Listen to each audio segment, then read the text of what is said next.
Pada suatu malam berfirmanlah Tuhan kepada Paulus di dalam suatu penglihatan. Nah ini kan di sini konteksnya Yesus karena merah ya. Jangan takut, teruslah memberitakan firman dan jangan diam.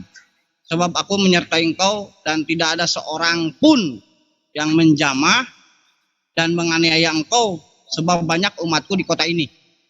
Oke, di sini konteksnya jelas ya bahwa Paulus itu akan selalu disertai dan akan selalu dilindungi oleh Tuhan, oleh Yesus. Sudah rahasia umum, Paulus dipenggal Nero di depan orang banyak. Apakah itu bukan suatu penganiayaan? Apakah di sini Yesus itu hanya memberikan PHP? Tidak seperti yang Musa gitu kan, ketika dia dikejar Firaun itu kan dilindungi oleh Tuhan sehingga Firaun itu masuk tenggelam di laut. Nah di sini udah jelas nih PHP nih. Tapi yang nggak tahu ini jawabannya seperti apa. Silakan. Siapa aja deh Kristen yang jawab. Tolong ya jawabnya ya. Yang jelas ya, yang tegas. Karena Anda juga tidak bisa membantah karena Paulus juga matinya di depan orang banyak, dipakai algojo, ditebas lehernya oleh algojo. Ya silakan. Ya Bang Herdi atau Bang Memebos silakan. Ya, kalau kita melihat firman Tuhan di Alkitab ya, kita harus melihat konteksnya. Makanya saat itu kan dikatakan saat itu. Tetapi di ayat-ayat lain juga memang dikatakan murid Kristus akan dianiaya, akan menderita penganiayaan. Bahkan sampai hari oleh teman-teman Muslim yang radikal ya, banyak yang menganiaya umat Kristen. Jadi kalau kita melihat Alkitab itu harus konteks ya. Seharusnya dibaca ayat sesudahnya ya. Di ayat 11 itu dikatakan, maka tinggallah Paulus di situ selama 1 tahun 6 bulan. Dan ia mengajarkan firman Allah di tengah-tengah mereka. Jadi sebenarnya ini tidak ada masalah kalau dilihat dari konteksnya.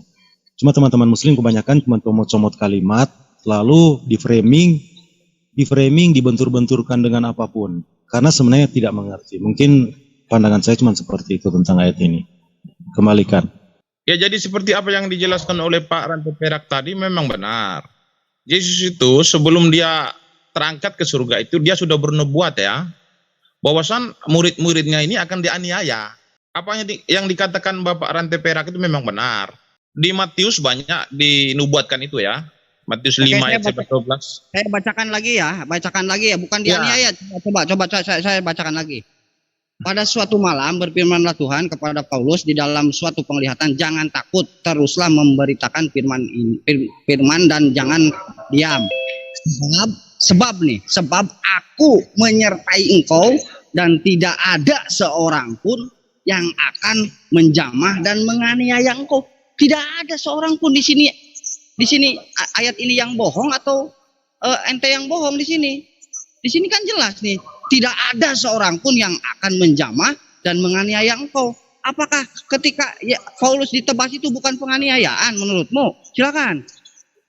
Ya, kata penganiayaan itu luas. Penganiayaan itu tidak bisa juga hanya dipahami secara fisik.